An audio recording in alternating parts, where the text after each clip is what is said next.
de Nanaimo, Lady Smith. Thank you, Madam. Merci, Madame la Présidente.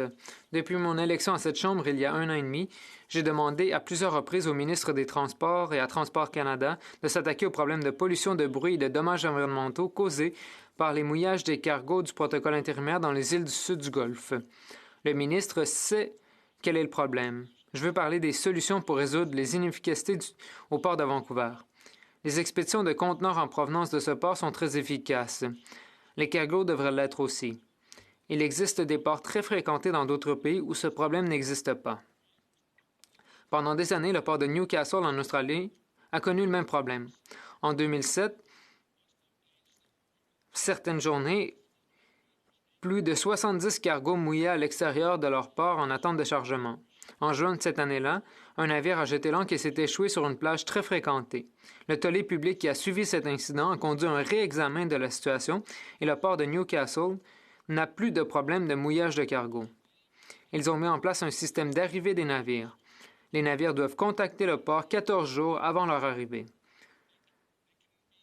Ils peuvent alors recevoir l'instruction de ralentir afin de faire coïncider leur arrivée avec le temps de chargement au port. Le port de Newcastle est passé d'une moyenne de 11 jours de navires au mouillage à 64% des navires qui ne mouillent pas du tout. Les 36% restants ne sont au mouillage en moyenne 3 jours. Rotterdam, le port le plus fréquenté d'Europe, n'a pas de problème de mouillage. Il dispose d'un système d'arrivage des navires. Les navires sont contactés à l'avance et reçoivent l'instruction de se déplacer à vitesse réduite pour arriver lorsqu'il y a de la place pour eux dans le port. Le ralentissement des temps de transit permet non seulement de réduire les émissions de gaz à effet de serre, car les navires consomment moins de combustible, mais aussi de réduire la pollution en proximité du port et des zones peuplées. À l'heure actuelle, le port de Vancouver n'impose pas de contact aux navires tant qu'ils ne sont pas à 2 jours du port. Il est alors trop tard pour modifier leur heure d'arrivée. Une fois qu'un navire ayant un contrat de chargement de marchandises arrive dans les eaux canadiennes, il faut prévoir un mouillage. L'augmentation des expéditions de charbon thermique américain via le port de Vancouver est un des éléments de problème du trafic. Washington, l'Oregon et la Californie refusent d'agrandir leur port à charbon. Les compagnies charbonnières américaines font donc transiter leur cargaison par le Canada. Le charbon thermique est brûlé pour produire de l'électricité. Ici au Canada, nous fermons les centrales électriques au charbon. Nous reconnaissons qu'elles n'ont pas leur place dans notre avenir énergétique. Si le gouvernement est sérieux en ce qui concerne l'action climatique, il devrait interdire l'exportation de charbon thermique canadien et américain. Les expéditions de céréales canadiennes à partir du port de Vancouver ont augmenté de 6% par année. Les inefficacités de la chaîne d'approvisionnement en céréales et l'impossibilité de charger les céréales par temps de pluie font que les navires restent au mouillage pendant de longues périodes. Il devrait intéresser de nombreux députés de cette Chambre que les coûts liés à ces retards au port de Vancouver sont partiellement répercutés sur les agriculteurs céréaliers canadiens. Les agriculteurs paient pour ces inefficacités par le biais de la composante maritime de leur contrat, qui est soustraite du prix de leurs céréales. J'espère que cela motivera la collaboration entre les partis et entre les parties prenantes pour faire pression sur le gouvernement afin qu'il impose des améliorations au port de Vancouver. La création de bonnes réglementations et de bonnes politiques favorisera l'innovation, comme ça a été le cas en Australie et en Europe. Il n'y a aucune raison légitime pour que le port de Vancouver soit si en retard dans la gestion efficace de ses transports en vrac. Merci. L'honorable secrétaire parlementaire du ministre des Transports. Merci, Madame la Présidente. J'aimerais vous dire à l'avance que c'est l'heure du dodo pour mes enfants, donc si vous entendez pleurer en arrière, c'est pour cela. J'aimerais remercier l'honorable député de Nanaimo, Lady Smith, pour sa question et pour l'occasion qui m'est donnée de poursuivre la discussion sur ce sujet. En tant que nation commerçante, le système de transport maritime est essentiel au bien-être économique et social continu du Canada. Les mouillages font partie intégrante d'une navigation sûre. Transport Canada reconnaît que l'utilisation des mouillages au port de Vancouver, le plus grand port du Canada, et dans les îles du sud du Golfe a augmenté régulièrement au cours de la dernière décennie. La tendance générale du temps de mouillage dans le sud de la Colombie-Britannique a augmenté d'environ 4% chaque année depuis 2011. C'est en grande partie le résultat de la croissance du commerce par la porte d'entrée canadienne de l'Asie-Pacifique et au volume d'exportation record de ressources naturelles canadiennes.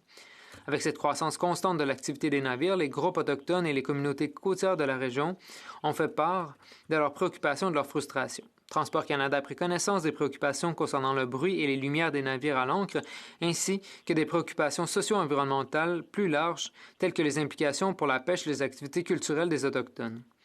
Transport Canada est conscient que les incidents cités par l'honorable député, impliquant des cargos qui traînent l'ancre, sont des exemples très réels qui démontrent la nécessité d'agir et d'améliorer l'efficacité du système de transport maritime. C'est pourquoi Transport Canada examine la question de l'ancrage dans le cadre du plan de protection des océans. C'est une question complexe. Dans le cadre de ses travaux en cours, Transport Canada effectue une analyse sur la congestion et l'utilisation des mouillages et les résultats indiquent clairement que de multiples facteurs contribuent à la dynamique que nous observons dans le sud de la Colombie-Britannique. Ces facteurs comprennent les perturbations de la chaîne d'approvisionnement, les conditions météorologiques et les opérations, ainsi que la demande croissante en Asie que j'ai déjà citée, qui a entraîné une augmentation des exportations de marchandises de l'autorité portuaire Vancouver-Fraser. De tels facteurs peuvent avoir des effets en cascade sur les performances de la chaîne d'approvisionnement, ce qui entraîne des problèmes de coordination qui se traduisent finalement par un encombrement des navires et une augmentation de l'utilisation des mouillages et des transits. Dans le cadre du plan de protection des océans, Transport Canada adopte une approche à plusieurs volets visant à atténuer les effets des navires au mouillage. Entre autres en explorant les moyens de réduire l'utilisation des mouillages et les transits de navires commerciaux ainsi que de modifier le comportement des navires lorsqu'ils sont au mouillage. En soutenant des mesures de gestion active du trafic afin de promouvoir la fluidité des points d'accès, y compris des efforts de collaboration en matière de visibilité de la chaîne d'approvisionnement, la prise en compte des considérations autochtones et socio-environnementales en vue de réduire les impacts des ancrages sur les communautés locales. Alors que Transport Canada travaille à l'élaboration de solutions pour la gestion des mouillages dans les îles du sud du Golfe, une série d'informations provenant des communautés autochtones et locales, de l'industrie et des acteurs de la chaîne d'approvisionnement sont examinées attentivement. De plus, Transport Canada examine les considérations juridiques, opérationnelles et commerciales qui ont une incidence sur les pratiques et la gestion des mouillages.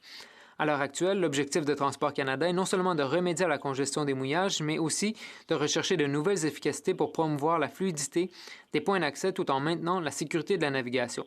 Alors que les travaux se poursuivent sur cette question complexe, des mesures complètes et concrètes sont prises aujourd'hui pour remédier à cette situation. Par exemple, le protocole intérimaire qui sert à promouvoir une approche plus équilibrée de l'utilisation des mouillages dans les îles du sud du Golfe, ainsi que nos efforts conjoints avec l'autorité portuaire Vancouver-Fraser dans le cadre du projet de visibilité de la chaîne d'approvisionnement. Ce projet vise à améliorer l'efficacité du réseau de transport multimodal, à renforcer la sécurité des infrastructures de transport et surtout à optimiser la connectivité des interfaces intermodales. Merci, Madame la Présidente. L'honorable député de Nanaimo, Lady Smith. Merci, Madame la Présidente. J'aimerais remercier le secrétaire parlementaire pour sa réponse. Mais le plan de protection des océans, stratégie nationale de mouillage, est en place depuis 3 ans et le problème n'a fait qu'empirer. Les considérations environnementales et les coûts devraient être une motivation suffisante pour remédier à cette situation. Ce n'est pas acceptable d'attendre une nouvelle collision, l'échouage d'un navire ou un déversement de carburant pour agir. Les solutions existent et permettront d'améliorer les conditions environnementales, de réduire les perturbations pour les communautés et de diminuer les émissions de gaz à effet de serre. La mise en œuvre des solutions permettra également d'augmenter les revenus des agriculteurs céréaliers des prairies. Il est temps que Transport Canada rende obligatoire la réalisation de gains d'efficacité au port de Vancouver. Une réglementation rigoureuse qui assure une coordination maximale entre les exportateurs et les compagnies de transport maritime est la solution requise pour s'attaquer à la cause profonde du problème de l'ancrage des cargos dans le sud des îles du Golfe. Merci. L'honorable secrétaire parlementaire. Merci, Madame la Présidente. Le solide système de sécurité maritime du Canada s'est considérablement amélioré au cours des 25 dernières années et continue de s'améliorer grâce au plan de protection des océans. Nous sommes engagés à améliorer continuellement ce système. Pour répondre aux préoccupations de la communauté concernant les mouillages, un protocole provisoire pour l'utilisation des mouillages du sud de la Colombie-Britannique a été introduit en 2018. Le protocole met en place des mesures visant à réduire les impacts des grands navires au mouillage en dehors des autorités portuaires et reste en vigueur. Grâce à ce travail, les résidents peuvent désormais contacter le centre des opérations de l'autorité portuaire en vigueur de Vancouver-Fraser lorsqu'ils ont des préoccupations concernant le bruit et les lumières et fournir des détails à l'aide d'un formulaire en ligne. Les fonctionnaires de Transport Canada continuent de travailler en étroite collaboration avec le port sur cette question. Merci, Madame la Présidente.